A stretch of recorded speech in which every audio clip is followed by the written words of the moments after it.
never slow up, no I don't take shit. I got no love for the fakeness. If you wanna play tough and wanna hate this, I'll never show up. I don't ever slow up, no I don't take shit. I got no love for the fakeness. If you wanna play tough and wanna hate this, I'll always show up and make a statement. I don't ever slow up, no I don't take shit. I got no love for the fakeness. If you wanna play tough and wanna hate this, I'll always show up and make a statement. Everything I do so instinctive and so passionate. Every word I move so descriptive like an adjective. I got a vendetta against people who found it. Being negative when you should be getting after it. I got facts over tracks, these and that. Spit so spitting fast, got the ropes, back and gas. Think I'm okay and last, but I don't know if that can erase all the past and the pettiness. A reflection of the emptiness, hilarious. You think you're with my time, you're delirious, mysterious, because you hide behind a fake exterior, inferior. You know I'll always be a bit superior. Get off of me, this ain't no humble brag. I want you to hear words, you can say them back. I want you to feel free from the chains that last, and to believe in what you got, it was built to last, yeah. Now that I've been put through hell, I never got anyone's help. I had to do it all myself. I don't ever slow up, no I don't take shit. I got no love for the fakeness. If you wanna play tough and wanna hate this, I'll always show up and make a statement. I don't ever slow up, no I don't take shit. I got no love for the fakeness. If you wanna play tough and wanna hate this, I'll always show up and make a statement. I'm gonna learn the consequence of being incompetent. Mental health is confidence, dreams and some modestness. I'm not here to save the day, that's for you to take away. I could play a million mind games, but instead of say something not illogical, something that is topical. Rub it on and watch it go. Make yourself unstoppable. Dreams are irresponsible, but they're always possible. If you just believe, you could be so remarkable. Thoughts in my head, a collage and they spread. I'll be great one day, going off of my meds. No, I'm not giving up, no, I'm not giving in. I will make it to the top, taking off in the wind. I gotta make it. I'm saving every day to taste it. I'm patient, but my mind, it can hardly take it. I'm chasing a Gemini that for several ages of bacon. Modern kingdom for the taking. Now that I've been put through hell, I never got anyone's help. I had to do it all myself. I don't ever slow up, no I don't take shit. I got no love for the fakeness. If you wanna play tough and wanna hate this, I'll always show up and make a statement. I don't ever slow up, no I don't take shit. I got no love for the fakeness. If you wanna play tough and wanna hate this, I'll always show up and make a statement. I don't ever slow up, no I don't take shit. I got no love for the fakeness. If you wanna play tough and wanna hate this, I'll always show up.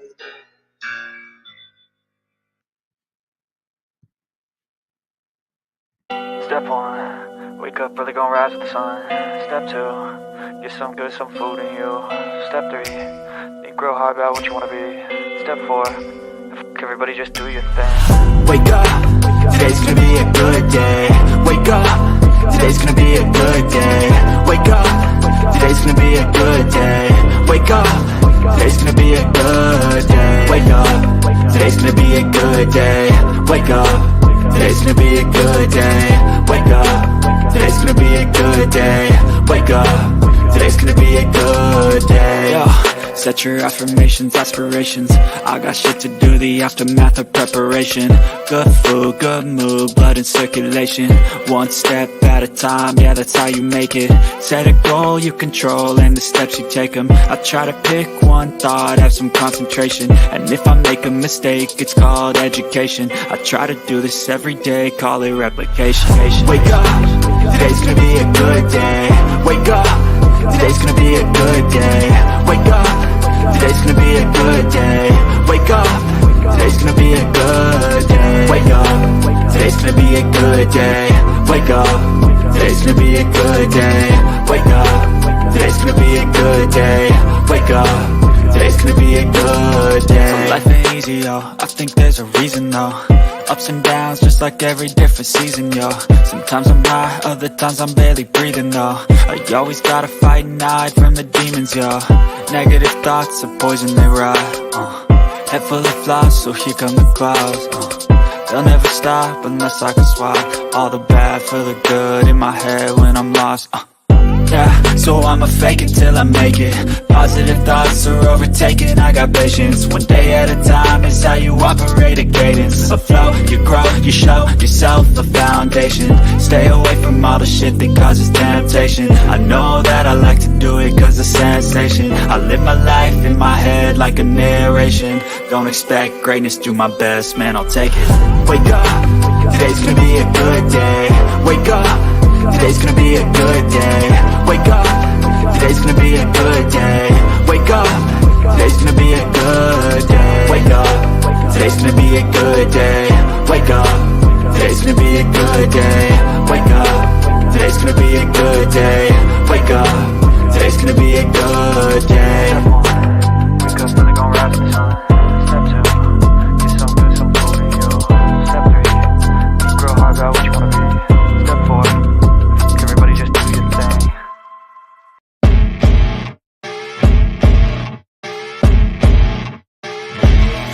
As you wake up in the morning, you want to find the latest, greatest information about criminal cases and have an intuitive conversation about the suspects associated with these cases. Head over to the Bullhorn Betty channel on YouTube.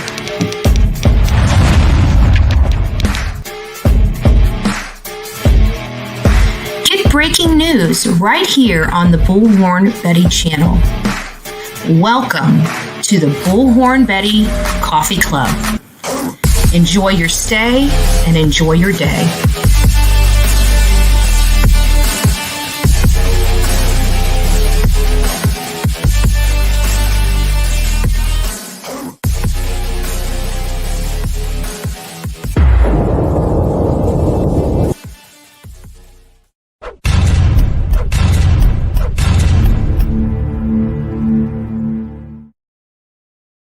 Happy Thursday, guys. I hope everybody's having an amazing day. Amazing day. A lot of stuff's been coming out, a lot of stuff. We're going to get into that in just a little bit. But wanted to tell you guys, I would say good morning. We're still in the morning here on the East Coast, but we're close to noon. So if you guys want to pull up with your cup of coffee, pull up with your cup of coffee. If you want to pull up with your lunch, pull up with your lunch. Take a seat. Let's have a conversation. Stormy was the first one to say good morning, and she did that at 9 o'clock this morning. It is now 11:37 my time. So Stormy, if you're still out there, thanks for hanging on so long. Thank you. Blue Jean Baby, Eastern Tennessee girl. All crimes cases are solvable. Thank you. Sepsis kills. Our lovely Emma, she is back in the hospital, and we just want to tell her from the Bullhorn Betty channel, we love her and we want her to get better and start feeling better all the time, not just some of the time.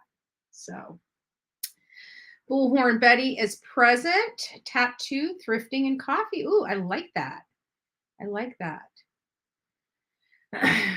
But you got COVID. Oh, poor thing. Well, we're praying for you too. Hopefully you've got those strand that's not as bad. There's some that are really bad, and then there's some that's not so bad. Guidance in Life with TLC, Pen 1010. Nice to see you. Gigi for Life. I see you. Thanks for being here. It's nice to see you, my friend. Aunt Missy. Who else do we got? Anissa. Jen P. Victoria, nice to see you. Rory, you guys came in early today. I Am Team Summer is also not feeling well. Well, we got to give some Bullhorn Betty channel vibes, some good karma coming to some of our audience. This is like the big part of our audience too. Like I Am Team Summer and Sepsis Kills. You guys rock. We don't want you feeling bad. Lane, we don't want you, Rory, we don't want you feeling bad either, right? Oh. Sage, Eastern Tennessee girl. I'm not sure if I said your name or not, but Annabelle, it's nice to see you. Janica, nice name. I hope I said that right. Hope I didn't butcher it. Amanda, nice to see you this afternoon, this morning, whatever it is. Lady May, nice to see you. Karen Davis, cool gamer. Dana, it's nice to see you. Crystal, Justice for All, nice to see you in here, shaking that booty. Stacy B, Ange, and Amy. Pebbles. Who else do we have? We have Stacy, or Stephanie rather. Angel. Crystal, nice to see you guys. Thanks for all coming. Thanks for all being here. Good afternoon / good morning, whatever it is to you guys. If I missed you guys coming in, I do apologize. Sherry B, first Bullhorn Betty live stream. Well, we're so thankful that you're here to go over all this stuff. You know, we're many of you guys are just coming in for the first time. My name's Bullhorn Betty. And if you recognize my face, it's because I was out in front of Brian Laundrie's house for weeks and weeks at a time. When all that was going on, I was one of the original protesters out there. And then we started following Kylen Schulte and Crystal Turner's case, which was the double homicide out in Moab, Utah, where those were the two ladies that crossed paths with Brian Laundrie and Gabby Petito the day that they had their big fight out in front of the Moonflower. And then we went out to Rogersville, Tennessee, and started covering the case of Summer Wells. And here we are, you know, a year later, her case still hasn't been solved. And she's still missing right now. She was blonde hair, blue eyes, went missing from Rogersville, Tennessee on June 15th, 2021. She was 4 foot tall, 40 pounds. And the parents are stating that she was abducted.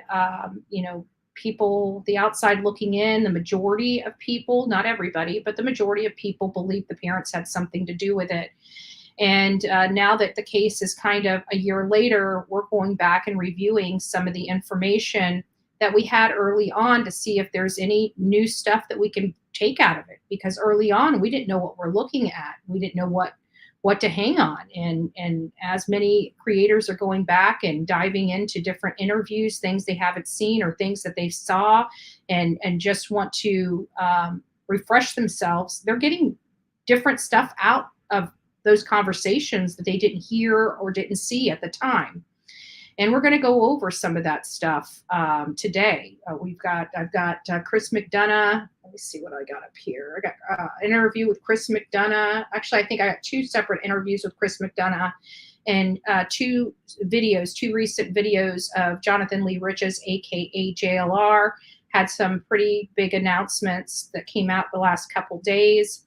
So we're going to review just tiny little segments of those. And then for all 4 of these videos, you know, if you want to see them in their entirety, please go to the channels to watch those in their entirety. We're just covering certain aspects in each of these videos. So just to clarify where we're going to be going, I hope everybody is doing well. I see Toaster Oven. Nice to see you, honey. Nice to see you. Toaster Oven got a... Never mind. We'll keep that at the water hole, shall we? Shall we? Yes, I watched. Very good. Yeah, it was very good. Did I see Patty Ponytail in here? Lucia, it's nice to see you guys. Munch, I see you in here. Sherry, I think that is the sentiments of all of us. We just want her found. I mean, in all reality, and this is going to sound, there's no easy way to make this sound good. So, you know, but dead or alive, you know, we just want her found. I think everybody just wants some justice and some closure in this case. I mean, we see that poor little baby's face, and she almost visits us in our sleep. Like, we can't get her out. You know, the idea of what happened to her, we just can't get out of our minds. We just can't. There's so many twists and turns in the story. And I have to agree with some of the other creators that truly believe that this will be made into a movie one day. I believe that. I believe that. I believe that there's a lot of valuable lessons that can be taken away from this one case. And it's just, you know, it's crazy to me. It's crazy to me. And some of the stuff that's happened since her disappearance is almost crazy in reality. So without getting too far ahead of ourselves, we're going to take a few moments to nourish the soul. Language of Letting Go by Melody Beattie. I really like this book. We started out with just reading a couple little pieces here and a couple little pieces there, and then now we're coming to where it's just kind of a regular part. And it's because I read, and I did peek under the hood today to decide. Hey, Suzette, nice to see you. Nice to see you, Baby Yoda. Lady May, nice to see you as well, if I didn't say hi, and Cassius. But I did look under the hood because we were coming. Usually I like reading this first part of the day because you guys are just starting your day out. And this morning I was going to come later, and then JLR, I don't think realized I had already had a scheduled live. So I saw him come on, and wanted to give him an opportunity, because he doesn't come live very much. So I know when he does go live, I'd like him to, just courteous, right? So I moved the live back. So we're coming a lot later. I was wanting to start this at 10:30, but we're coming a lot later here. Hey, White Rabbit, nice to see you this morning.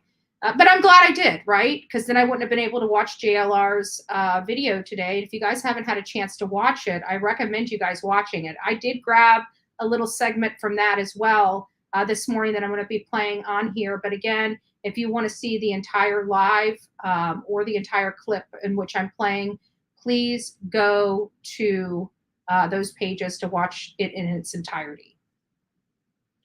So today is July 14th. And this is take care of yourself no matter what. Sounds great, right? And it's something that I think we all know we need to do, but we are all so neglectful of it. I myself sometimes burn my candle at both ends and never take time for self-care. And I think a lot of people out there are similar to that. We do and do and do and just never take self-care. We never want to deal with those emotions that we get, our frustration, the stuff that weighs on us from day in and day out, that we just carry with us from one day to the next day to the next day until it's almost like, a 50-pound weight on our shoulders. So this is one, July 14th, taking care of yourself no matter what. Some days we wake up in the morning, and by the time we go to bed that evening, our lives has twisted, changed in a way we couldn't have predicted and don't want. Our worst fears have come true. Life as we have known it will never be the same again. The problem isn't just that this tragedy has come along and knocked our lives for a loop, although that alone would be enough. To complicate matters, we now know how vulnerable we are. And we wonder in that vulnerability if we can even trust God, life, or ourselves again. Many years ago, the founders of Alcoholics Anonymous, a spiritually based program designed to help alcoholics recover, cautioned people not to base sobriety and faith in God on the false notion that any person is immune from tragedy. They knew that life would continue to be life. You are not alone. You are not alone in your joys or in your sorrows. You may feel that way for a while, but soon you will begin to see that many others have experienced, surrendered to, and transcended a similar misfortune or loss. Your pain is important, but you're not being singled out. Don't use your misfortune to prove you were right all along. You're the victim of circumstances, fate, and God. God must really love me, a young man said one day after walking away from a motorcycle accident that should have been tragic. God loves all of us, whether we walk away for pain-free or not. Keep taking care of yourself no matter what. God transformed my pain into compassion for others and myself. I like that. It was good. Hopefully somebody that needs to hear that heard that. That's the one thing I've tried to impress on this channel, that we're not alone. We deal with a lot of stuff. The stuff I'm going to is not unique. The stuff you're going to is not unique. And somehow we can use each other to help each other get through, bad times. And so, this is a true crime channel, but this is a true crime channel that cares about their audience and cares about their audience deeply. So we definitely want to do everything we can to make sure that you are, the best self you can possibly be, and do what's right all the time, not just some of the time. So anyways, that's my 2 cents. It's nice to see you guys all here. So we're just going to dive in, and then I'll get the phones open. I just want to have a conversation with you guys, find out what your thoughts are on a few things. So, that interview that I had with Miss Cher, Listen to Voices Behind the Wall, I loved. I had a great time with her. I really did. Just diving into her, getting her perspective, talking to her. She was,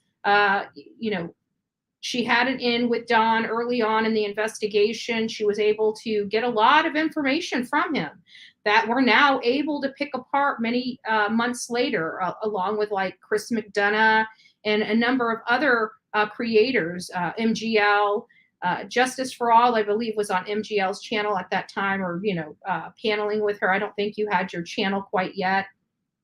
So it was, a lot of people had a lot of hands in this, and had a lot of interviews that I have never seen. And one was the interview on August 7, 2021 that Cher did. And so we kind of got to look behind, or under the hood, so to speak, at that, and have her on panel to answer any questions. So it was really nice. It was really good, and I super enjoyed it. But there was still a couple things that I thought were relevant. 10 years of Don and Tim Mullen duo singing in your dream if you don't hit the love. Oh, thank you. I was actually reading that thing. You guys need to hit the thumbs up button if you do not want to be haunted at night by Don Wells and Tim Mullen, according to Justice for All. We love Justin. We love Justin. Thank you for being here, love.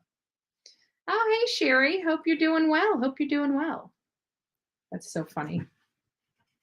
But we got to hear about the ridiculous excuse for why somebody would throw a bunch of dirty tools and muddy tools and drywall mud, drywall dust in a new car that they're paying an arm and a leg for. Just doesn't make sense. And I keep scratching my head and saying, how does this not make sense, right?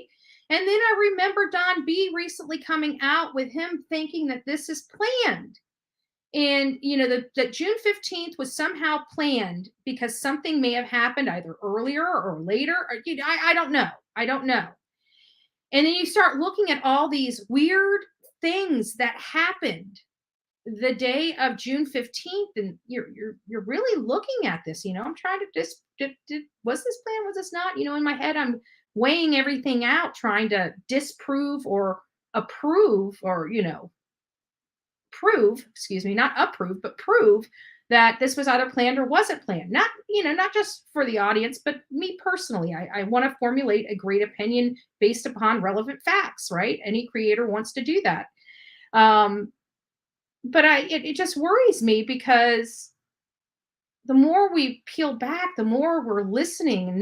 What didn't seem important when we heard it a year ago is having all new meaning today. It's insane. Has anybody else experienced that? Are you guys going back in videos and looking at interviews that you may have watched before, and you getting more stuff out of it than you did previously?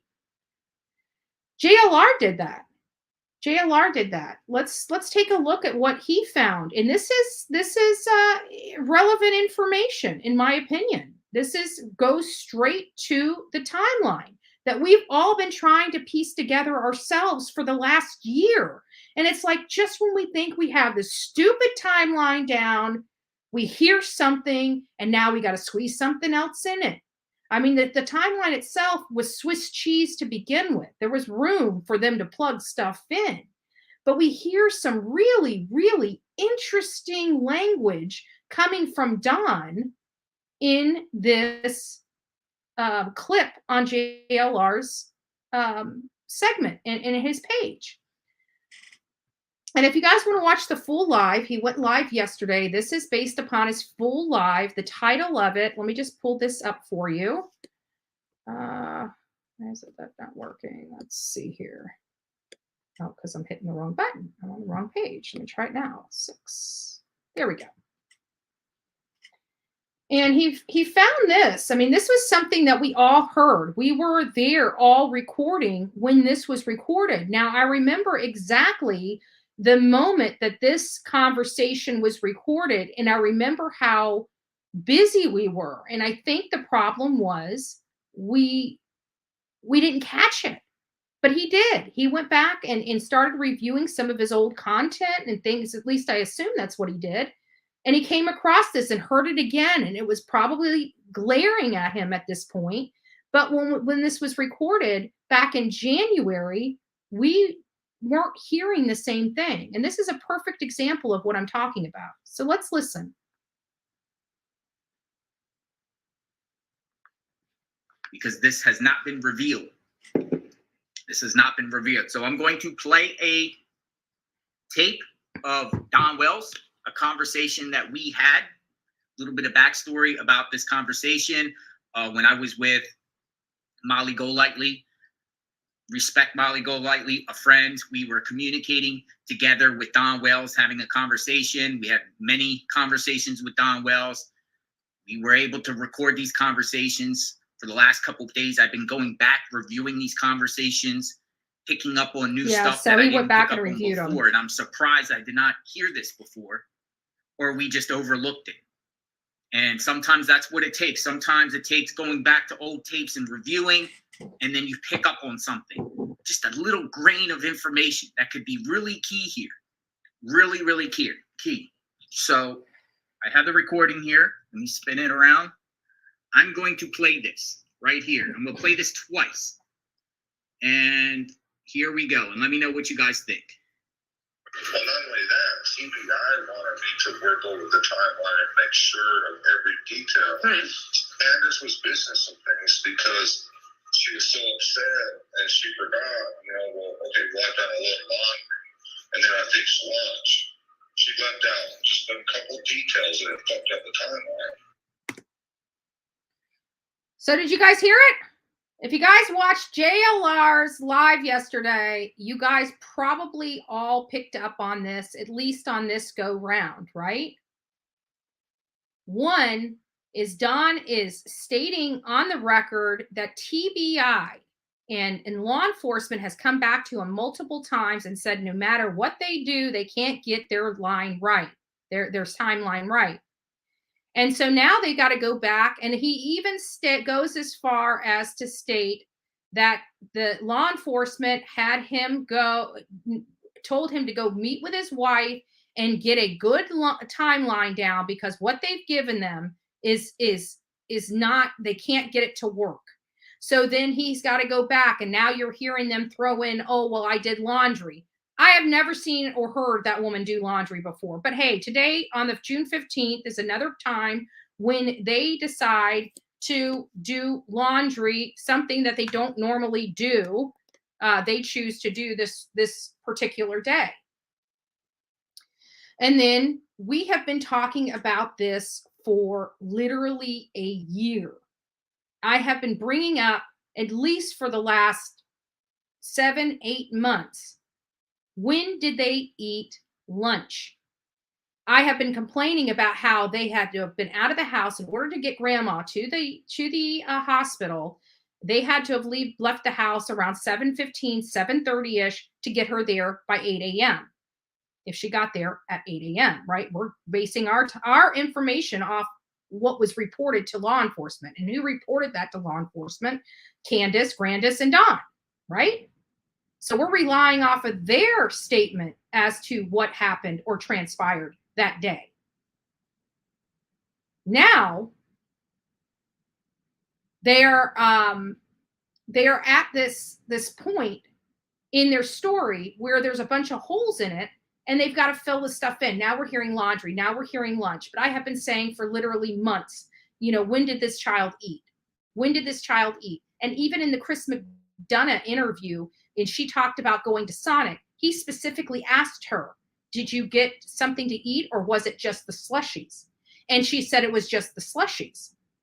So at that time, so by the time they had gotten home, nobody had eaten anything. So when did this lunch come into play?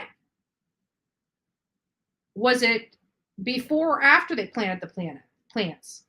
And then the bombshell revelation that happened on March 1st, 2022, where Grandis said she took a nap.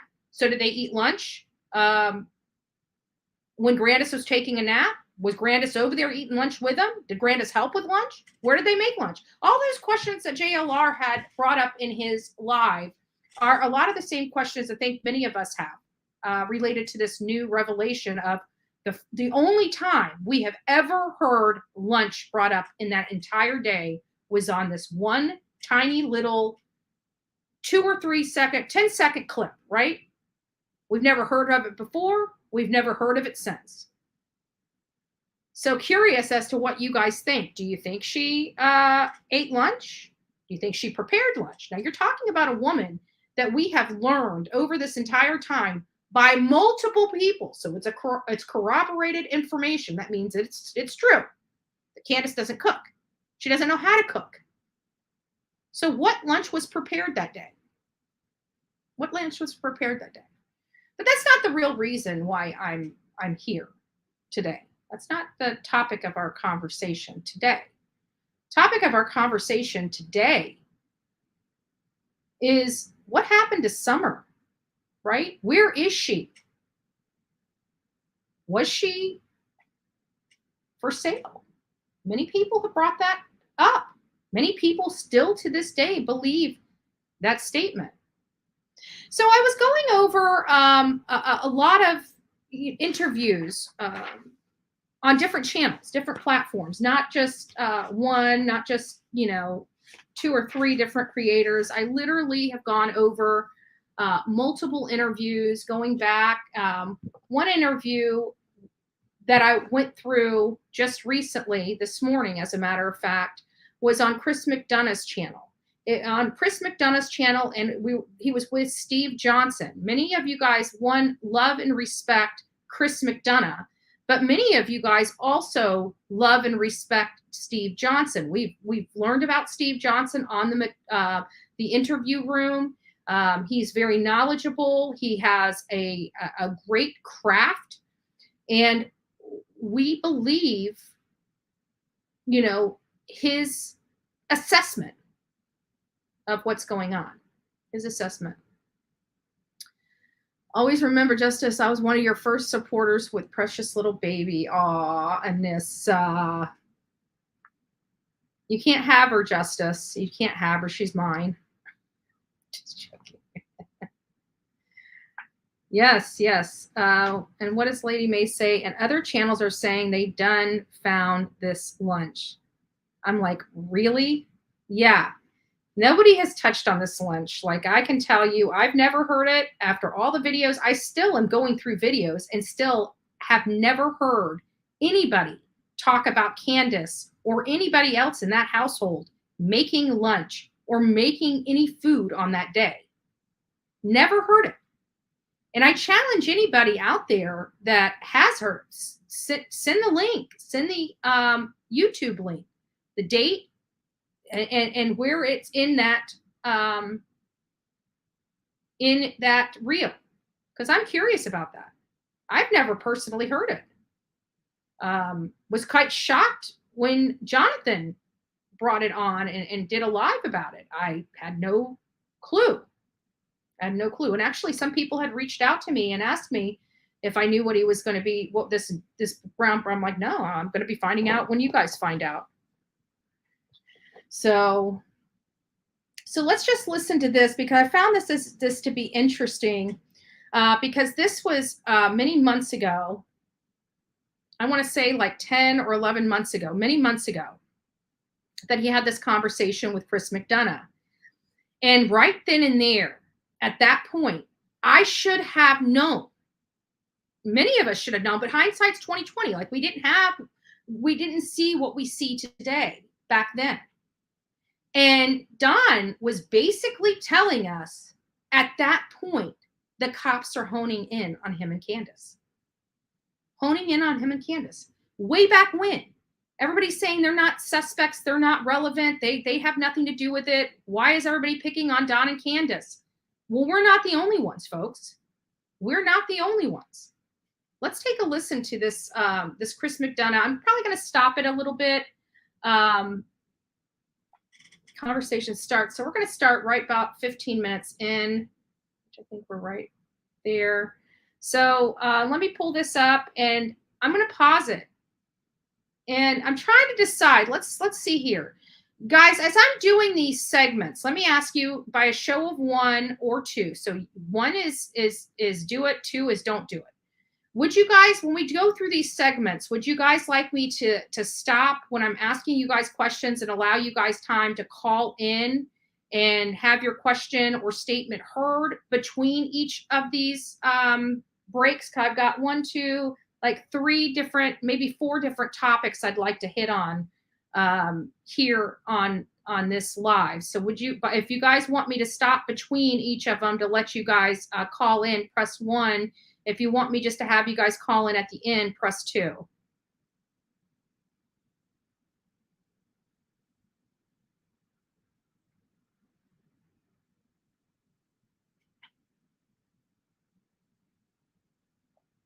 Okay, so we got a couple, we got a lot of overwhelming 1s and a few 2s out in here.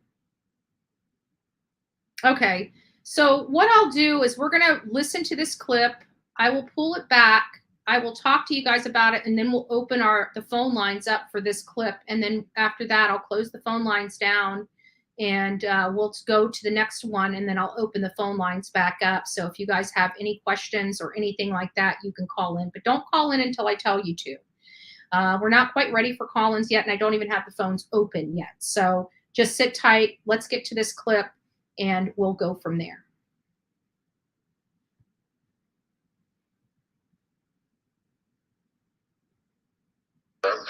Just kind of trying to think, But yeah, that's what I want to do is focus on Summer. Everybody's focused on me and Candus, and I've been trying to tell them from the beginning when the cops first started pulling into our house that she's not here. And I've never listened. Hold up, Chris. Oops, sorry. He just gave it. I'm not quite there yet. I just want to listen to this one more time so everybody can hear it. I'm going to stop it where I need to stop it. So just kind of trying to think, But yeah, that's what I want to do is focus on Summer. Everybody's focused on me and Candus, and I've been trying to tell them from the beginning when the cops first started pulling into our house that she's not here. So it was, to me, what I'm getting from this is that they, even from early on in the investigation, were focusing in on Don Wells and Candus Wells. That is what I'm hearing in that clip. So I'm going to play the clip for you. Well, no, we're going to stop there. I want to hear, before we go over to Steve Johnson's analysis and putting context to the statement, I want to hear from all of you guys first. I'm going to get the phones open. I'll let you know when they're open. You guys can call in and let me know how you feel about that statement, where law enforcement, everybody is focused on me and Candus. I've been trying to tell them from the beginning when the cops started pulling into the house that she's not here, So let me get the phone lines open.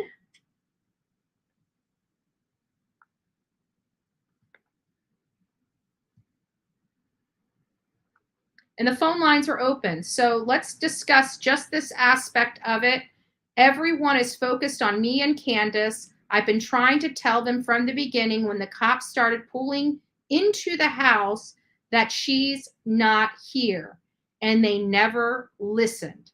Those were his exact comments, his exact words to Chris McDonough in this interview. And we will go back and review it. So if you guys would like to call in and tell me what you think about this, including you, Justice for All, you and ICU more than welcome to call in. But just want to find out what you all feel about this. If you guys would prefer a link as opposed to calling in, let me know. Let me know. So Don was there when law enforcement arrived. We'll see. I don't know. That's what's being alleged. This is Betty. Okay. Maybe the wrong number. So we are hearing conflicting statements because, and I think, and I don't want to get ahead of myself because I want to play another clip of JLR's from this afternoon, just a little clip. I would recommend everybody going and watching the full live if you have not. This sounds so staged, Amy says. Yes, and that's what, you know, I didn't really want to say that early on. I didn't, because it didn't appear that way. It appeared to me that something happened and they freaked. That's what I was going off of. But again, the more you peel back the layer of onion, the more you're starting not only seeing consistencies in their statement, but strange phenomenons that happened on that day that don't typically happen.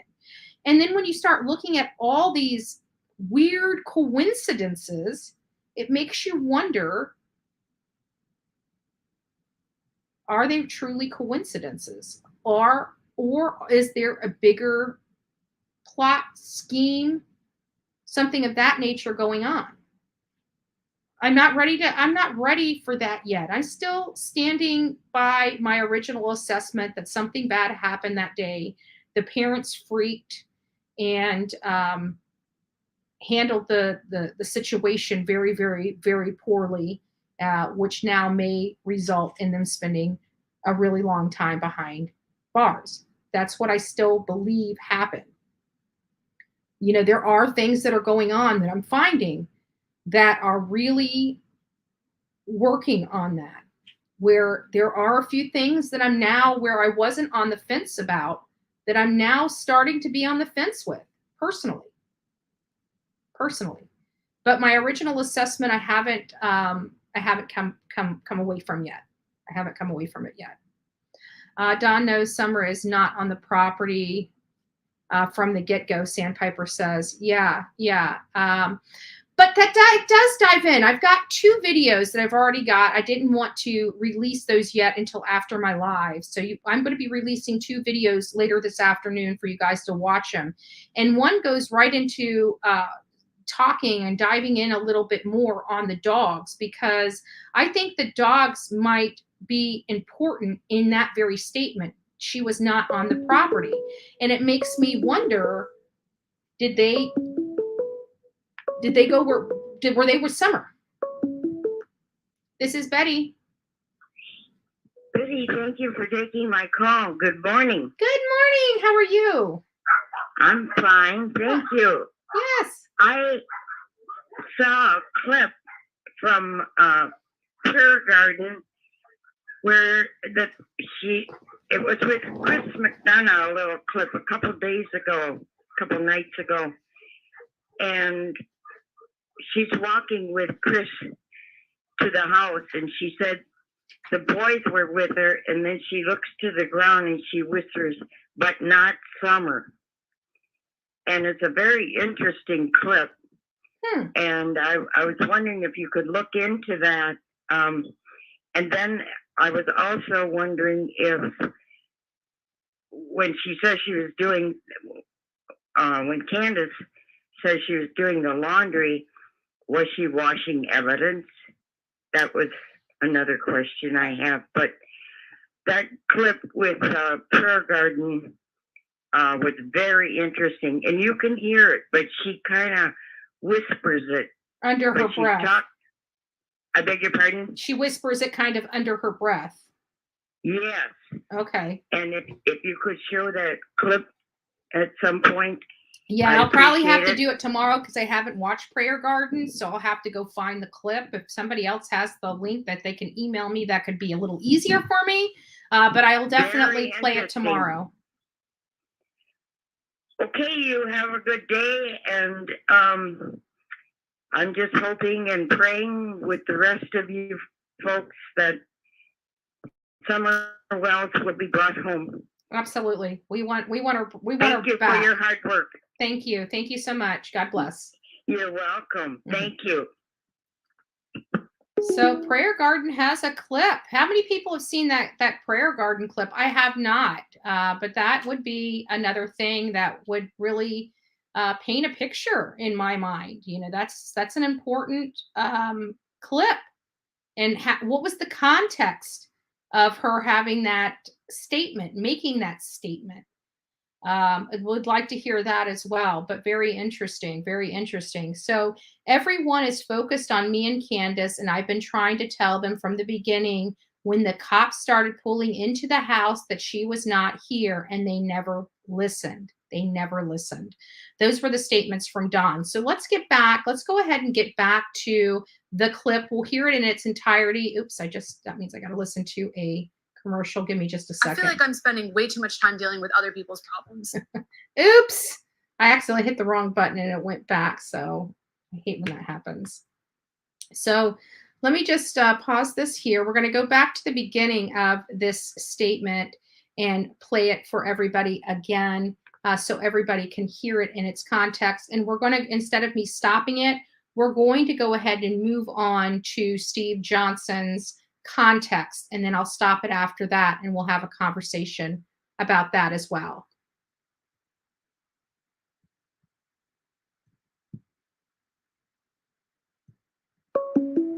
Oh, hold on just a second.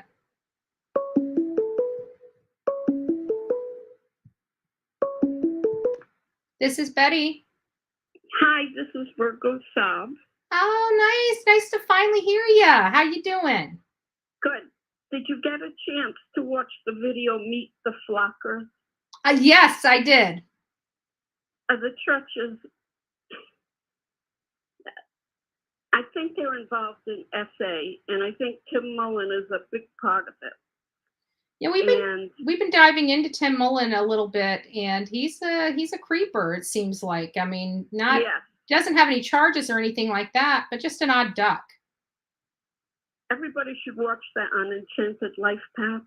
But the thing I wanted to mention right now is the for sale barrel. Yes. You know the barrel. Yep, the red barrel for sale. Yep. Somebody on one of these channels mentioned that water is a symbol for when they're trying to sell some, I don't know how you want to say it. Right. SA, yeah, ST somebody, yes. Traffic, yeah, or whatever. Yeah.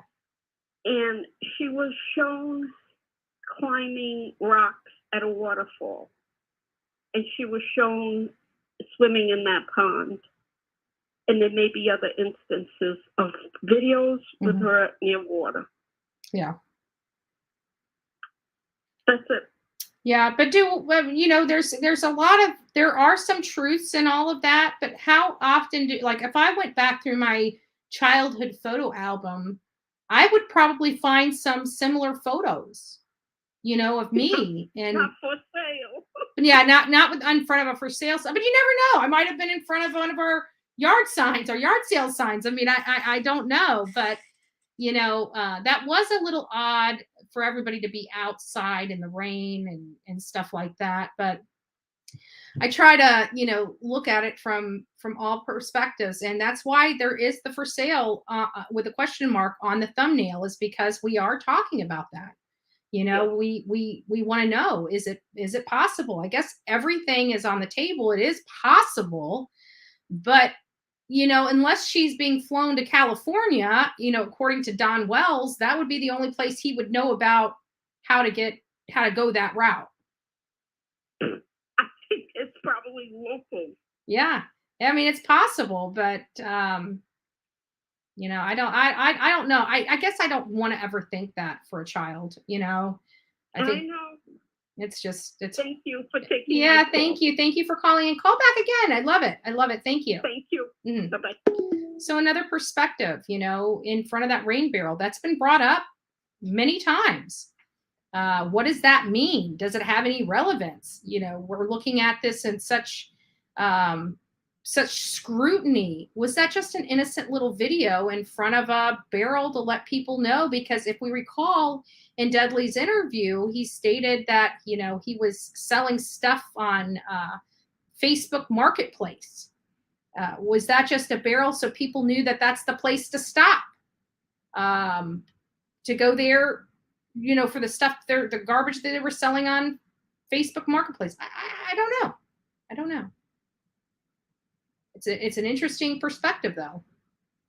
And it's not like we have a lot of faith and respect in the people that are all involved in this case at all, you know, or wanting to be involved, like Jody Sue. So hard that she's, you know, every time you turn around, she's got another bombshell lie coming out of her mouth. So anyways, I'm going to go ahead and turn the phones off. And we're going to move on to the, we're going to go back to the beginning of that clip, but I'm going to let it play through to Steve Johnson's commentary on the context of this.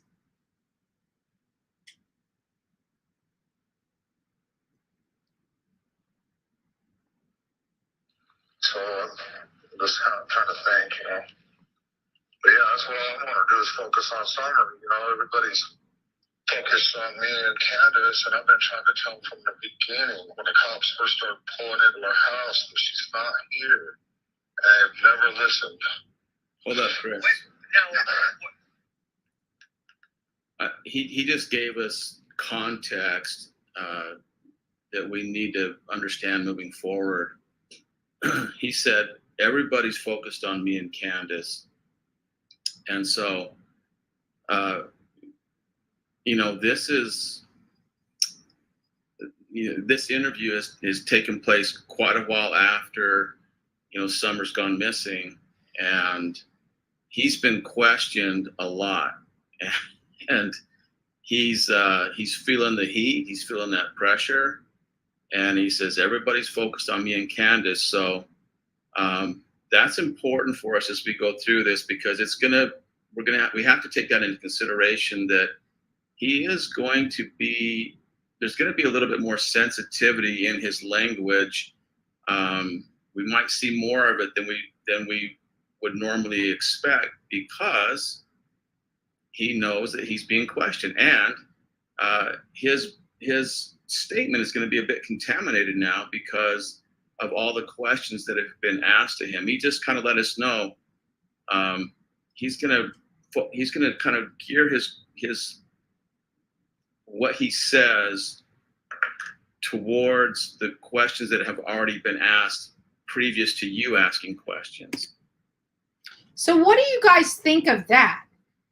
That now, you know, his thought process is you know, so what Steve Johnson says, everyone, when he was referring to the context of everyone's focused on me and Candace, this interview takes place quite a while ago after Summer went missing, and he's questioning a lot. He's feeling the heat. He's feeling the pressure. This is important. His statement is going to be a bit contaminated because of all the questions that have been asked of him, and he's going to want to stay focused on the questions that have already been asked of him, as opposed to new types of questioning.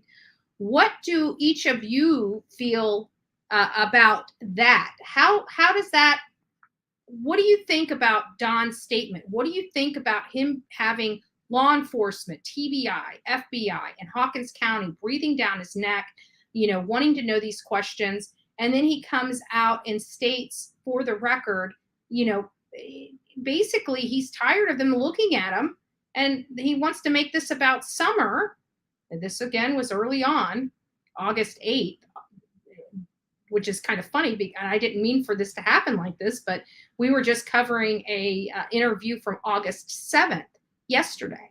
Now this is one on Chris McDonough's channel from August 8th. So in and around that August timeline is when I see a lot of feeling out the script, feeling out the timeline. We're seeing the problems with the timeline early on, whether or not we acknowledged it at the time. But now, a year later, when we go back to all this, we're finding out that these things, these issues, these holes are glaring.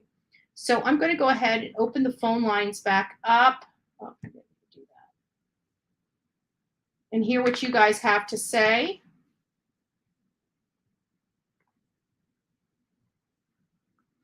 Phone lines are open.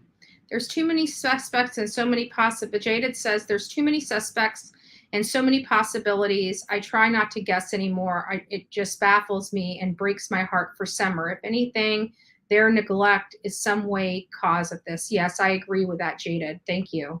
Thank you. We have over 200 people in this chat and 137 likes. If you guys can go out there, it is free to tell me and the mods, thank you. So please go out, stop what you're doing. If you have not liked this channel yet, if you have not liked this segment, please do us a favor and give us a thumbs up. We really do appreciate it. And we hope this content is relevant for you as we dissect these things moving forward. You know, the Summer Wells case, for the most part, has reached, you know, there's more information that can be found, but I truly believe law enforcement is behind the scenes right now,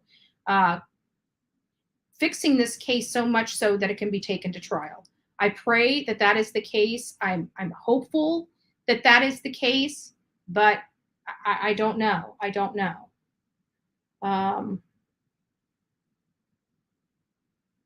Okay, and then there's another spot in this clip, since nobody's calling, for, you know, talk about what Steve Johnson's commentary was on that statement. We're going to move forward. I'm going to go ahead and get this geared up, because this goes right in line with some of the questions that we have, you know, related to Don pulling in. We touched a little bit about it yesterday while we had Cher listen to Voices Behind the Wall on panel with us yesterday. We talked about how Don, when he pulled up, went to the shed. And I've always thought, you know, did he put something in that shed or take something out of that shed when he pulled up there? Because he's trying to tell Cher that he kind of pulled into the creek. But my recollection of that entire area is that long garter rail that kind of is right there at that creek where it drops down. I think they put that there because it's easy to run off the road and straight down in that creek. You know, the creek is not deep water-wise, but it does go down at least 2 to 3 feet. It can definitely cause problems if you're driving and run off the road. You know, you wouldn't be able to get your car out. So this is what he said, and I've always questioned this, and I've questioned it from the beginning. Actually, let me play this clip for you. For those, I know many of you guys have already seen this, but might as well play it for you now. So as we're watching Dr. Phil and getting an insight on Summer Wells, you know, we're paying close attention to every piece of words that are coming out of their mouth. We're paying attention to their body language. We're paying attention to every little detail. We're going back. We're fast forwarding forward. We're rewinding back. And so go ahead and shoot that. So Don Wells on here says the first thing he thought of when he realized his daughter was missing is that she was abducted. That was his very first thought. My question is with that, all that greenery, all that trees, all that whole vast land, your first inclination would be that she was abducted, not that she was lost, not that she went out and played and fell asleep somewhere, you know, in a tree, something. So that was a clip that we did early on before we ever made our first trip out to Rogersville, Tennessee. And I want you to hear another clip. I didn't have it up ready to go, but I will. Just give me 2 shakes of a lamb's tail. I got to find out where in the conversation it was, but it goes right back to the conversation we had with Cher yesterday. pull hers up real quick.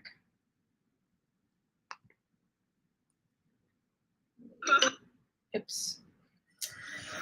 Sorry. Got the wrong thing. Okay, yeah, here it is. And let me find the part, and I want you to hear this. Because this kind of, he's talking about his very first thought there. We're going to go back and listen to that, and then we're going to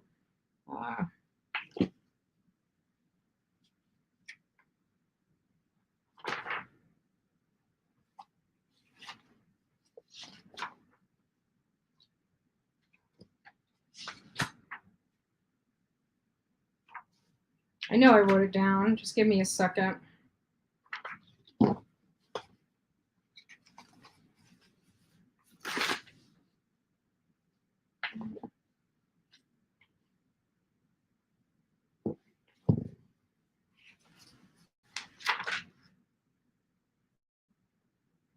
Okay, so there it is. And then we're going to go back to what was just said. Let me go back to Chris McDonough's. Let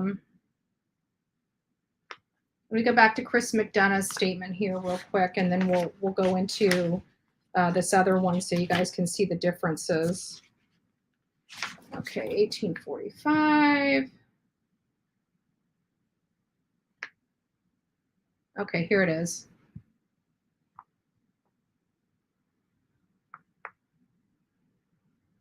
Yeah. Okay. You want me to keep moving? Let's keep moving, and you're going to ask him a question here, then he's going to give you an answer, and we'll stop right after that answer.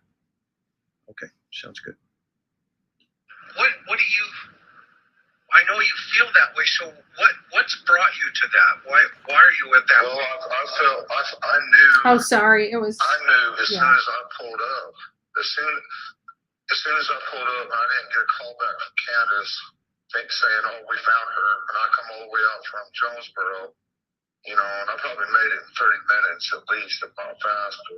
But I beat all the police there, and I went straight to the bottom pump, and I see everybody looking. I knew she was gone because she don't go away from the house ever.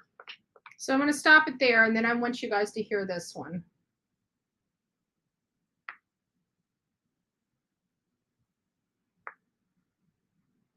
That call from Candace. From the best of your knowledge, what time was that, and how did that go from that call? Do you remember what she said? And kind of let's go on from there a little bit. Okay, so she calls me, and I can hear the fear and anxiety in her voice. She's terrified, and so I'm thinking, well, she's probably just around the house. That was my first thought, but I told her, well, hang up from me. I'm thinking in my mind, I told her, just call 911 just in case. So what did I finished. She say to you? I can't. So just in case, one moment he knew she was gone. One moment it was like, oh, well, just in an abundance of caution, why don't you go ahead and call law enforcement? Just to be on the safe side. And he goes into, and I'm going to go back and replay because there's some commentary from Steve Johnson related to this statement that I think is very important for you guys to hear. But before I do, if anybody has any questions, if anybody has any statements on anything that we have discussed so far, you are more than welcome to call in. If you would prefer being on panel to speak, let me know. I will get you the link. There is the phone number. What do you think about all of this? Do you believe there's a couple things that concern me, especially with this stop at the end of the road and not going home, and then telling Chris McDonough that when he pulled up, he knew that she was gone.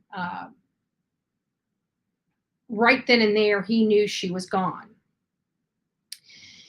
But he goes into all of this detail before he makes that statement. Almost convincing type of language, trying to convince the people that he was all the way in Jonesboro, 30 minutes away, and he raced all the way home, that he almost beat all law enforcement at the house. Like, he's going through language in details that to me seem irrelevant. Robin would like a link. Okay.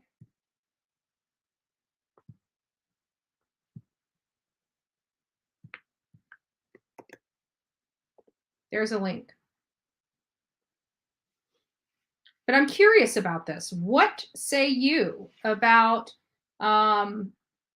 everybody focusing in on Don Wells and how he felt, him knowing Summer was gone the minute he got the call, the minute he got there to the property? How does that make you feel? So there's the link. There's the phone number. If you'd prefer being on panel, take the link. If you prefer calling in, call in. The call in is if you don't want to show your face. If you want the link, you need to show your face. So take your pick. Take your pick.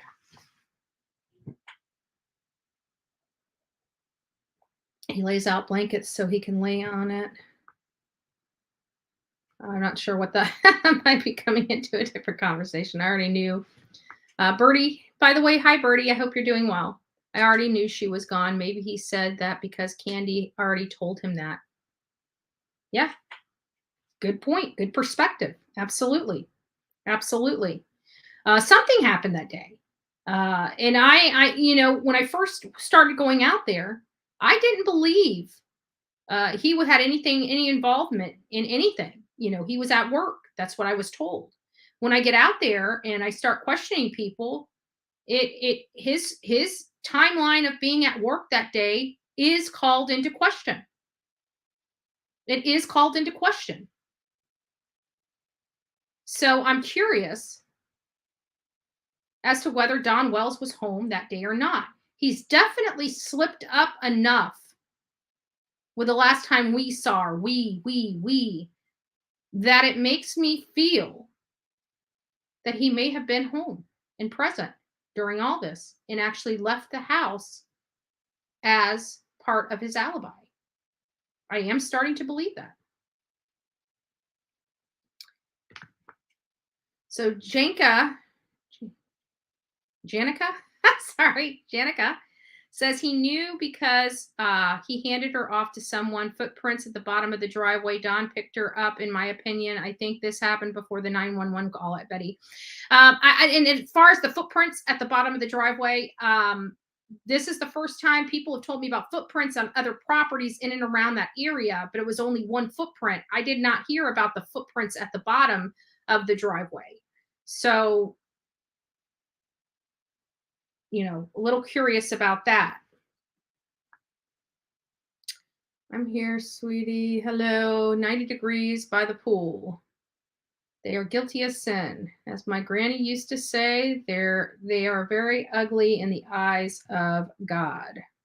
CZT, your voice is heard. Let's see here. Betty, do you think any YouTubes may be involved? I think Kristen, I think you're meaning any YouTubers. No, I don't. I think some have, got in good for all the wrong reasons on this case. I think some, and I've talked about it a few times, and it hurts the people's feelings when I bring it up, but I believe that you lose objectivity whenever you get too close to a subject. And I think there were a few YouTubers that got entirely too close to the subject. In some cases, as like Miss Cher had said yesterday, she did what she did so she could, get the interviews and have an opportunity to speak with them. And while that is, we as a community appreciate that, because we wouldn't have that interview. It's, will I craft, will I work my craft in a way that I can be like that? I'm not sure, because when I think something, it's pretty, it's seen. It's the vibe. It's one of the reasons why I like to interview people face to face, is because of the feeling and the vibe I get off them. Well, the same is for me back to them. They can get my feeling and my vibe from me as well. And sometimes my feeling and vibe are too noticeable for me to take that approach. This is Betty. Hi, Betty. This is Tammy T again. Hello. Hi. My thoughts change daily, but the last couple of days I have been thinking that maybe Summer did disappear on the 14th, and her littlest brother was dressed up like her to be shown in places where there was a camera. And Don took the car that day because he wanted the alibi with him in that car and that car gone. Yeah. That's actually, that actually isn't a bad perspective. And here's why. Because one of the interviews that I showed, or that is going to be showed later today, maybe it was the one I already showed. I'm not sure. I released one yesterday, and I got 2 more to release today. But there's one where, Chris McDonough asks them, and it was the one related to, did the boys go to work with their father? And Chris McDonough, Hunter rather, told Chris McDonough up front, like within the first 5 minutes of them going live, or, having this conversation, that he was told that the boys went to work with their father. And he asked which boys, and he said Josie and Wyatt, the 2 oldest ones. So where would Waylon be? Maybe you're onto something. There's been a lot of rumors about her disappearing on the 14th. Yeah. And Don was acting all crazy on the 14th. Yeah. And the car was taken to work that day on the 15th and wasn't ever taken before to work. Yeah. Yeah. Like I said, when we're looking back on this, we're finding a lot of peculiar things that happened that day that don't normally happen any other day. Was it just a perfect storm, or were these relevant coincidences that go right in line with what happened to Summer that day? And I'm starting to lean, a lot of law enforcement has told me that there's no such thing as coincidences, so. Yeah, it's more planned. So, and executed. Yeah. Yeah. Well, thank you for calling in. Love it. Call back. Yeah, I love talking to you. You have a good day. You too. God bless. So interesting. I didn't pick up on that either. But, what if? What if this is an elaborate hoax? Why not? Pretty curious. That's what I like about this. Interesting theory. Yes, Miss Robin. It is an interesting theory. Good point, caller. Yeah. Yeah. Because we've heard it. We don't know what all this stuff means, right? When we have to try to connect the dots. We're not getting any help from law enforcement, which they have in all fairness, have a case and that they need to protect. They have it, they have to protect the integrity of the case. And they can't let us know what clues they have, but they do have some clues that we know. They said that as fact. So interesting. Love that call. That kind of gets my wheels. I'm sure everybody else in here is kind of the same thing. Like, our wheels are now cranking. What if? So I'm going to turn this off. We're going to go to another one, and then I'm just going to open the phone lines, and we can talk about whatever we'd like to talk about. So as many of you guys know, and then here's another part that I do want to make sure that we listen to. This kind of really goes to the heart of why we are here. And it's a little scary. It's a little scary that these types of places do exist. Let's listen. Have done what I did. I get that. Right. I still have, I remember many times throughout my life, girls hitting on me. I've been to places in California where I've been to some places where there were little kids. Yeah, listen to this. Where people were trying to sell these little kids. Oh, wow. I've seen a lot of shit. Yeah. Okay, so let's stop. So let's stop. So again, you know, and think about this barbarian that they call Don Wells. He sees this supposedly with his own eyes.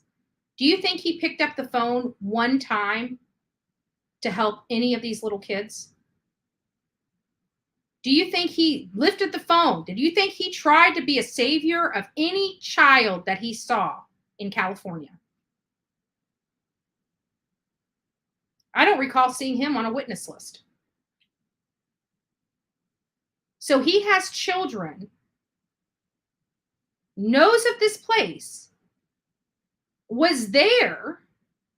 One, why was he there? But he was there and didn't call to help any little child that he saw. It was okay for him. That's what he's telling me. He's seen some stuff, but hey, not his problem. How does that make you guys feel? Like, seriously, it turns my stomach. It absolutely turns my stomach. That's the real Don Wells. Not this YouTubers want to be mean to me. That ain't the real Don and Candace. This disgusting person here. This is the real Don Wells. This is the real Don Wells everybody attacked, all the people getting involved in this case to prevent coming out. This right here. This is Don Wells, folks. Now, lastly, and then I'll open the lines, we're going to go to JLR. He has some interesting perspective. Apparently, and then you guys can go and watch these links in their entirety yourself.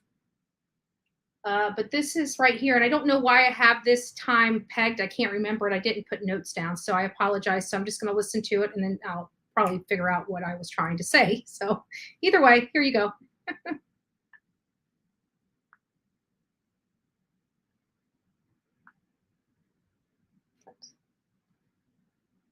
Spawn. Interesting with Don. He gave an interview. He said he was at his job site when he called 911 to report Summer missing. Then he raced home. His job was in Jonesboro, 30 minutes away, and the call to report Summer missing was around 6:30. That would mean Don wouldn't get home there to 7 p.m. Andy said he was there a little after him, around, which you are saying was around 6:30. Don's timeline doesn't make sense. She responds, plus Andy and Jody Sue had cameras at the end of their driveway that Jody Sue took down. That's what it was right there. So again, this is from a live JLR did today. If you guys want to see that entire segment, please go over to his page to watch it. This was very good. His last two lives, the one yesterday and the one today, were phenomenal.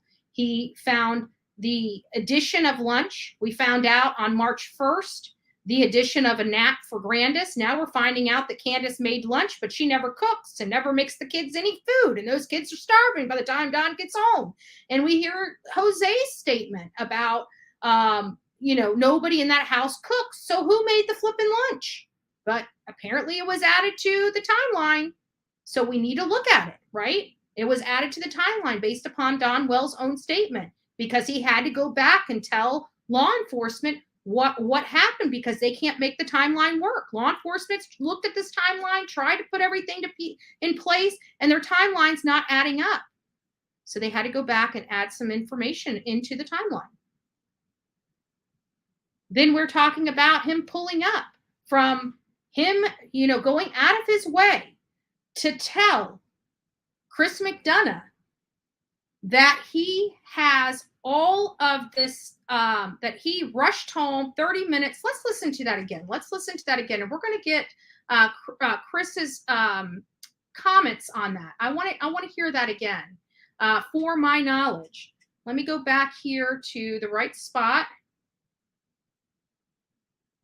Right there. Let's listen to this entire clip and then we'll come back and chat about it.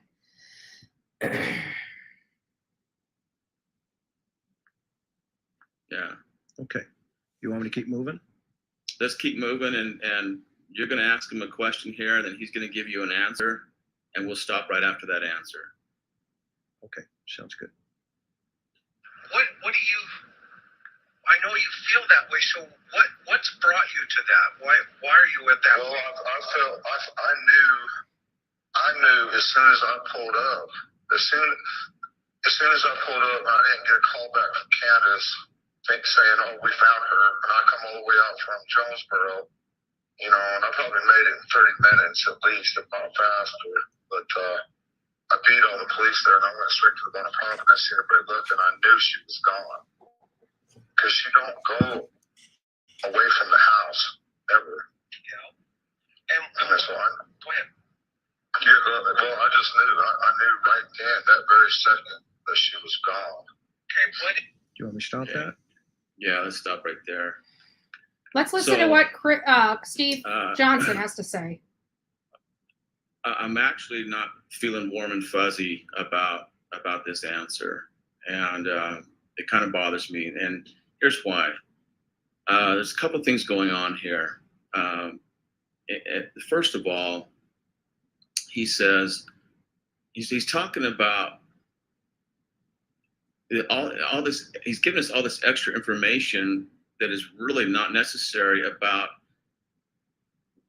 his overt actions of getting there and how fast he got there. I come all the way out from Jonesboro, I probably made it in 30 minutes at least, if not faster, but I beat all the police there. And Chris, this is, he's building himself up. And this is a convincing statement of, look at what I did. If you don't believe me that I'm not involved, look how fast I got here. And it doesn't even need to be stated. In fact, so it doesn't even need to be stated. So over explaining, convincing language, beating the cops there. Then we find out from, let's listen to this again. Let's go back to Jonathan's statement, what he's reading. Let's listen to this again, because this is very interesting. How did Don drive 30 minutes away and get there as Andy Bernard is pulling in, and Don stopped at the shed before he made it to Ben Hill Road? Listen.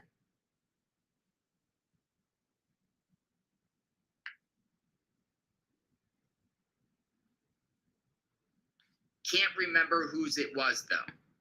So she doesn't really necessarily know about these cameras that she's saying. I respond. Interesting with Don. He gave an interview. He said he was at his job site when he called 911 to report Summer missing. Then he raced home. His job was in Jonesboro, 30 minutes away, and the call to report Summer missing was around 6:30. That would mean Don wouldn't get home there to 7 p.m. Andy said he was there a little after him, around, which you are saying was around 6:30.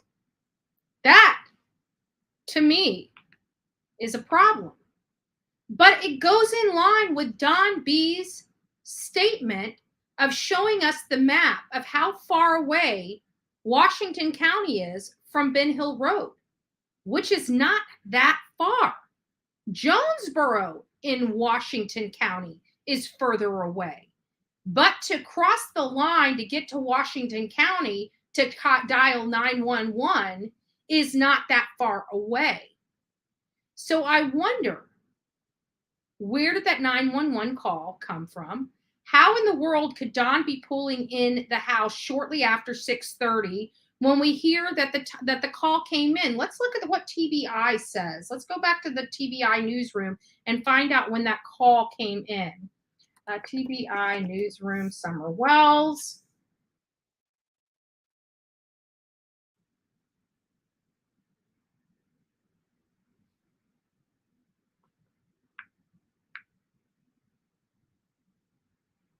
So according to TBI newsroom.com, related to the Amber Alert on Summer Wells, it states at approximately 6:30 p.m. on June 15, 2021, Summer Wells was reported missing from her home on Ben Hill Road in the Beech Creek community of Hawkins County.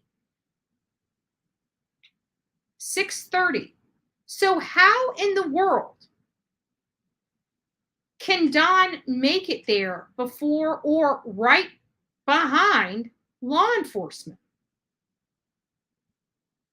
How was he able to get home so quickly? Because if he was in Jonesboro at 6:30 when his wife was calling the law or somebody was calling to report Summer missing, how is he pulling around the corner just a few short minutes later?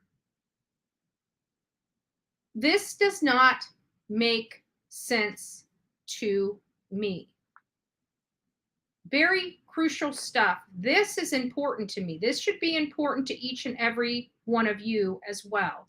So right now, we're at about an hour and a half. I'm going to open the phone lines, but if we do not have the call-ins right now, we're going to go ahead and kill the live and come back later this evening with some additional information. Again, I've got videos that are going to be pushed out today. They're already in the queue. They just need to be switched from private to public, and you guys will be seeing those come out. So please be sure to watch those videos. Again, we're just going back. We're trying to piece this puzzle together, figure out what's right, what's wrong, how we can do better. So, and guys, we are pushing pretty close to our we've got now over 9,700 subscribers to this channel. And I want to thank each and every one of you guys for that. This is Betty. Yes, hello. Hey, how are you? I'm fine. How are you? Good. I would like to comment about something. I think I can't talk very long because I'm on the way to work, but I think Little Summer Wells was sold. Mm-hmm. That's what I think. Yeah, there's a lot of people that feel that way, but yeah, explain what your reasoning is for it. Well, without mentioning names and all this, but I know I live in the area. Mm-hmm. There's two different people about 25 years ago. I know a couple that was having some drug issues and things like that. And Dawn's boss, which is Mr. Tucker, the dad, because there's another one, his son, but the dad specifically had offered money for their daughter. And it wasn't just him, it was another employee too. So that's what I think. And I have called FBI, TBI. Nobody's ever called me back. Mm-hmm. But I'm just pumped to do this today. So I have emailed several people. Actually, I emailed you a long time ago and Vicky. But I just want to get off my conscience. And I really would like for somebody to investigate that. And I have certain names, I don't want to mention them on the air, that you could research back in years ago, and you would come across the names that I would tell you. Gotcha. Like I said, I want to mention it on air. Yeah. Well, send me an email. I would like to definitely dive in. bullhornbetty@gmail.com. Yeah, but I know at least two. I've got one on recording. Wow. Yeah. Yeah. I sure do. Well, But definitely would like to hear that, even if it has to be confidential. I'd like to hear that. So, I yeah, really but would. I would like. I know you and JLR. Y'all can research it. Y'all can find the paperwork. I don't have the paperwork. I am local, but I work a lot. So I don't have time to go to the courthouse and dig all this up. But I know that y'all can do it, and I mean, it needs to be looked at. I'm surprised that nobody has really looked at it, but yeah, it's an avenue that definitely needs to be researched, you know, and I've got, like I said, I got the details, but I just don't want to mention all these people on air and everything. But yeah, I'll send you an email when I get a break later. Okay, perfect. But yeah, that's what I think.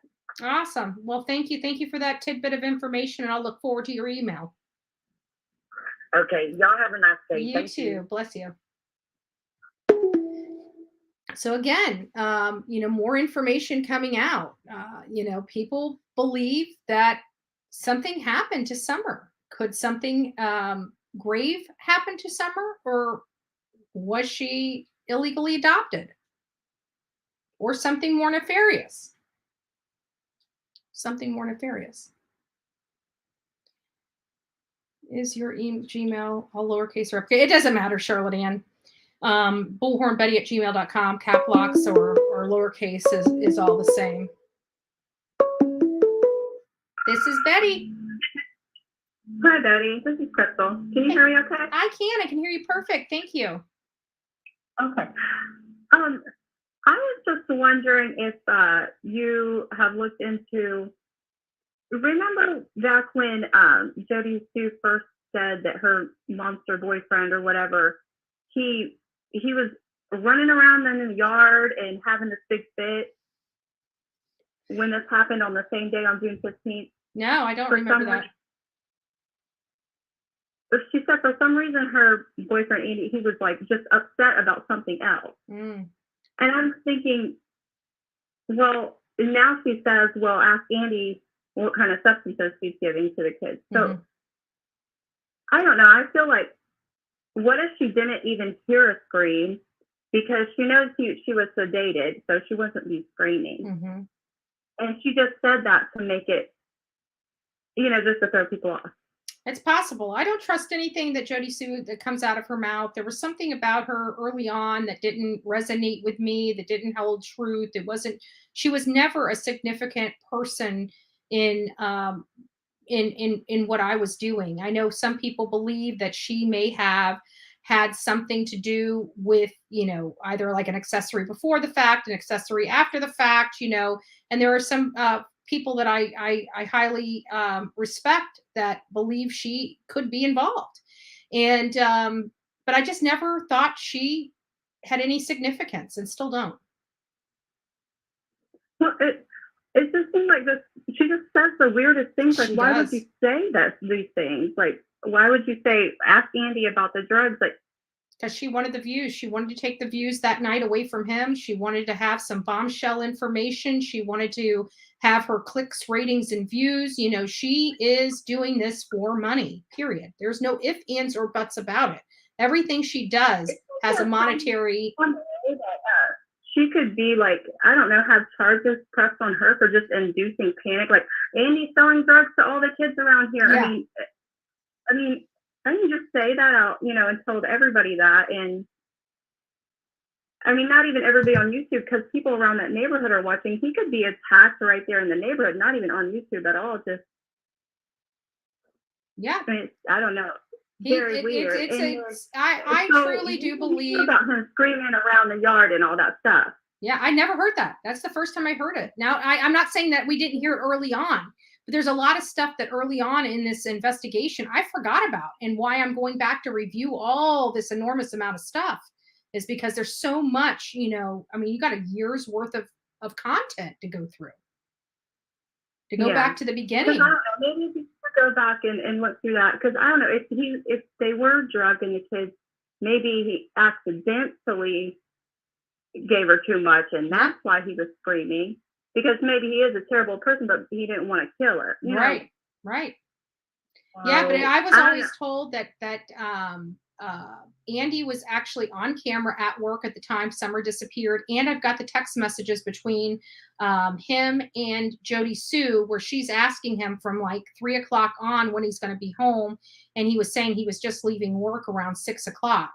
So I don't, was that day? Was it a different day?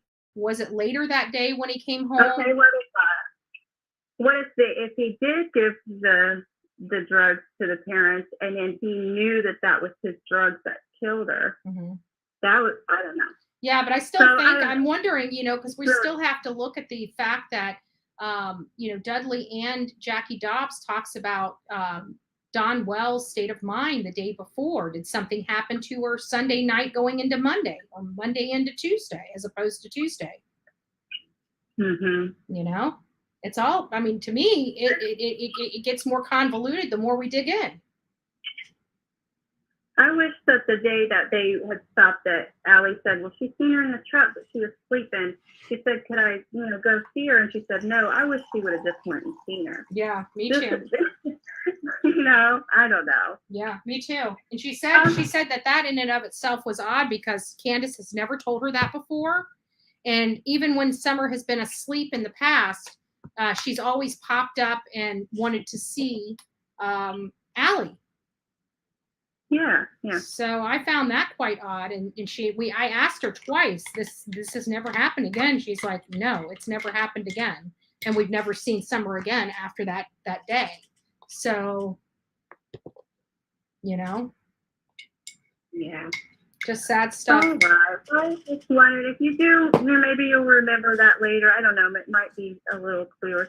It's all just, it's just crazy. It's all crazy. And I really just wish that it was all a lie, and that maybe a nice Amish family or something just picked her up and, and carried her off on a horse or something.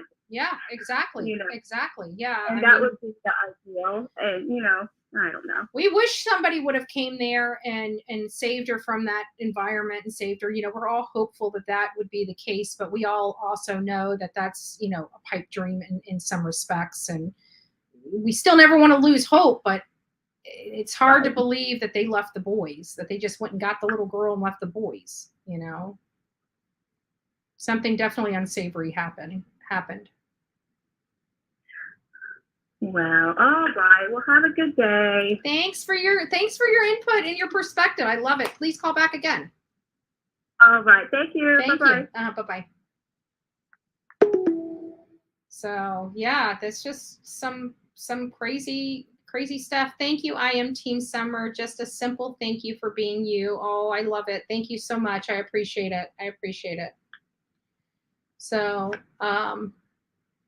I've always asked that question. What is going on with that county law enforcement? Yeah, I don't know. And I never understood and still don't. All this time, and we're still here, and nobody's been arrested, even for the crimes against the children unrelated to Summer Wells.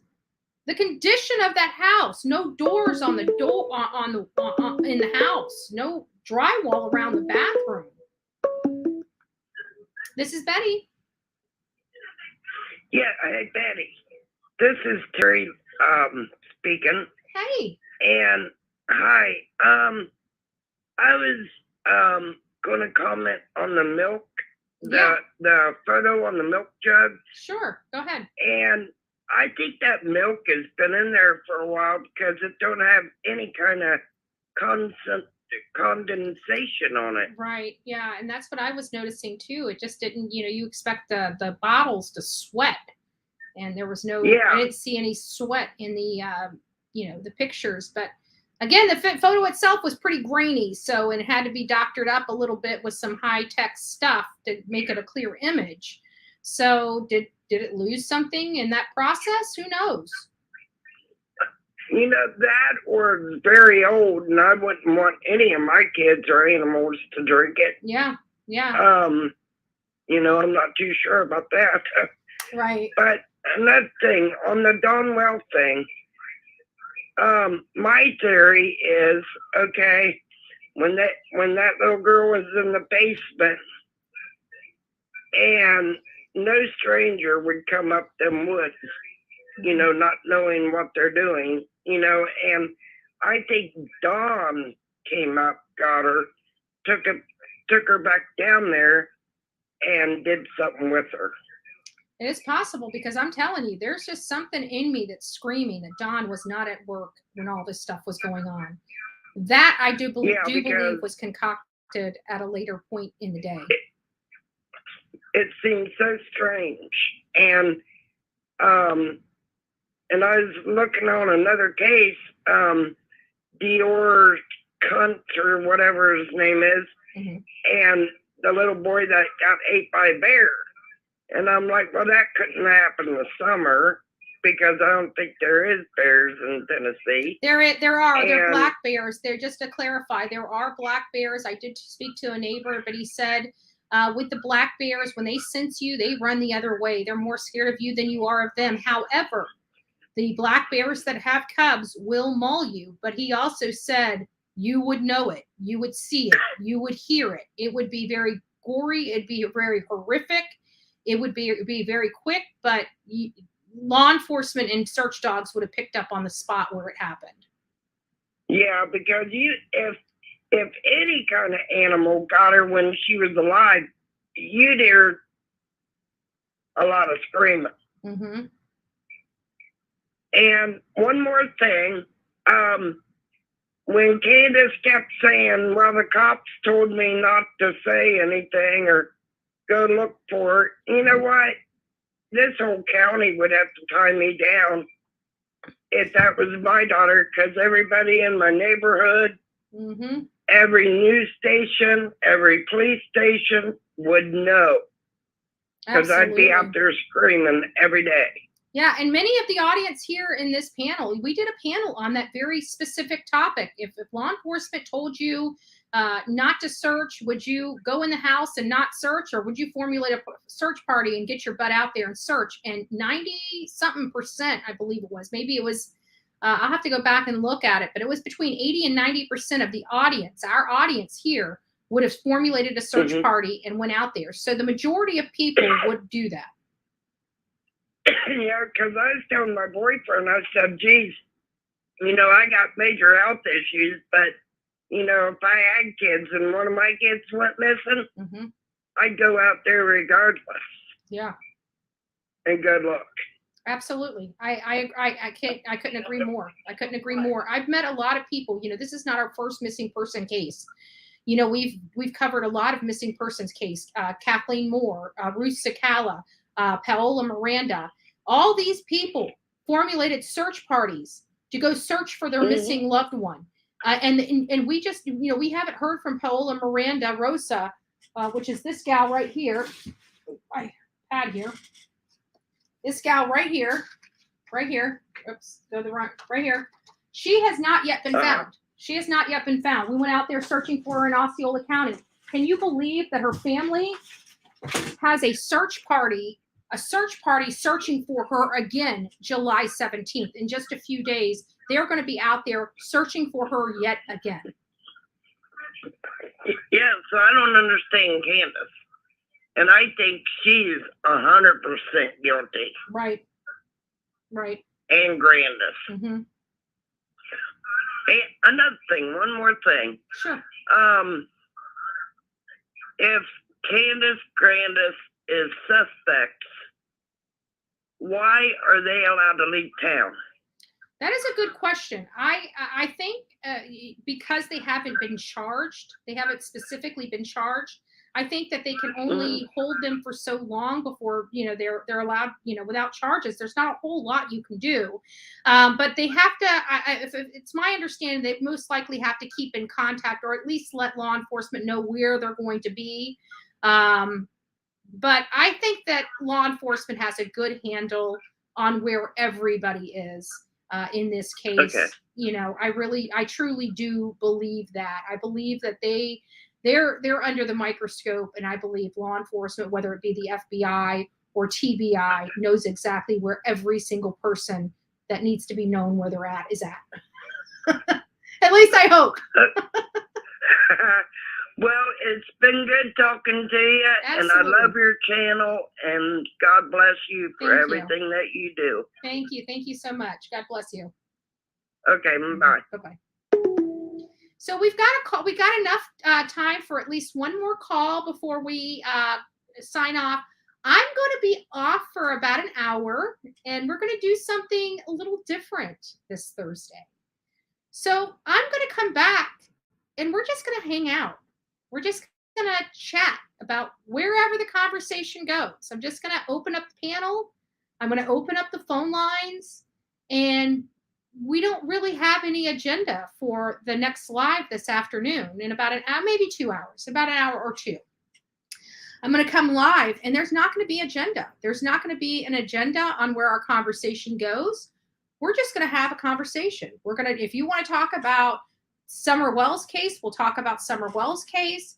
If you want to talk about Dylan Rounds, Cody Bigsby, if you are a creator and are covering a case that's not widely known, and you just want to get exposure for your case, come back here, come on panel and tell us about your case. We're going to really focus on advocating for victims this afternoon, all victims, not just an agenda victim, Summer Wells, Dylan Rounds, the name, the ones that are out there and in the, we can talk about them. We can talk about them. There's no agenda. But this is also going to help collaborate with some other creators that are out there that have cases that aren't widely known but need exposure. Come back here. Come to the Bullhorn Betty channel and present the case that you're covering. Let people know about it. Let people see these victims. Let's have a discussion. Let's unify and work together to get as much exposure as possible for these victims. And I think we're going to start trying to do that on Thursdays, right? I think that's going to be another little element that we're going to put into the show. Fridays, we have our girls' night, our slumber parties, whatever we want to do, just joke and have fun, tone it down, just shake the crazy week off. And there is literally no case talk Friday nights, no case talk whatsoever. It's all about fun, laughing, having a great time. Maybe Thursday needs to be the day that we collaborate and talk about other cases, talk about new cases that aren't widely known, maybe looking into some of the Amber Alerts that haven't been widely talked about. Just something where we can use this platform to help. Because outside of 2 or 3 hours that I'm on here, we could be doing something great after those hours. And I'm just trying to think of ways to promote these cases, get these people's faces out there, really try to do right and help others. And that's the best way we can do. So guys, the phones I'm turning off now. We didn't get the last call. That's okay. Come back here in a couple hours. We are literally just going to open up the panel, have open panel, open chat, talk about whatever you, the audience, wants to talk about. That's what we are going to do here later this afternoon. So please come back. I will see you guys all real soon. I had an enjoyable time having this discussion about Summer Wells, about Don Wells. We're finding a lot of inconsistencies, even more so than I originally thought, as we go through all these interviews with different creators that had Don Wells and Candace Bly, aka Candus Wells, on their panel earlier on. So is going live again later. Oh, what? Is JLR coming back on live? I'll text him and see what time he's planning on going live. Because again, I don't want to step on. He doesn't go live very often. And when he does go live, I know it's usually because it's easier for him just to go live than prepare a video for that particular topic or whatever. Or maybe he just wants to communicate with his audience, whatever. But he doesn't do it very often. So if he's live, I won't be live. We'll kick our live back a little bit. But for all intents and purposes, we will be going live. Yeah, he said so. Okay, thank you, Karen. Thanks for letting me know that. So I'll monitor for him and let him know and try to work around him because I know you guys love watching his content as much as everybody else does. So again, kudos to JLR and getting us some new information. The lunch was mind-blowing, in my opinion. It really was. Like, where did this lunch come from? We've been asking for a solid year why nobody ate that day, and now we are hearing about a flippin' lunch? What? And then, of course, the conversation with Andy Bernard's new girlfriend, that was really enlightening, very intriguing, very interesting in some of the things that they were discussing. And definitely like that as well. So again, if you guys have not had an opportunity to review those, I recommend doing them. I mean, I think it's 2 hours total. You can split it up and just listen to it while you work. But definitely some really good content. It was his lives that he came out with yesterday and today. Please go out and take a look at those and watch them if you guys would. If you guys want some more information, again, new information. This is stuff people haven't heard before. And you can only get that kind of stuff. I mean, JLR's on top of it. What can I say? Kudos to him. You know, I'm very proud of my friend. So at any rate, guys, take care. God bless. I'll see you here in a few hours. If JLR is live, we will just hang back until he's done. Easy peasy, Japanesey, lemon squeezy, whatever you want to say. All right, guys, I love you. God bless. And don't forget to be fearless, folks.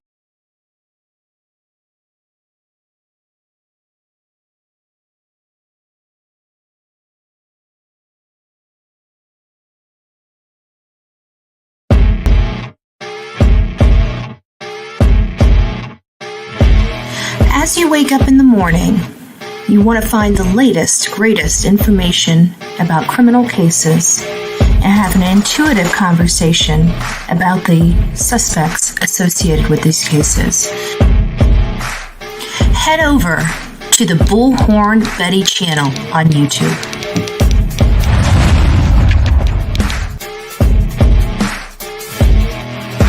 Get breaking news right here on the Bullhorn Betty channel. Welcome to the Bullhorn Betty Coffee Club. Enjoy your stay and enjoy your day.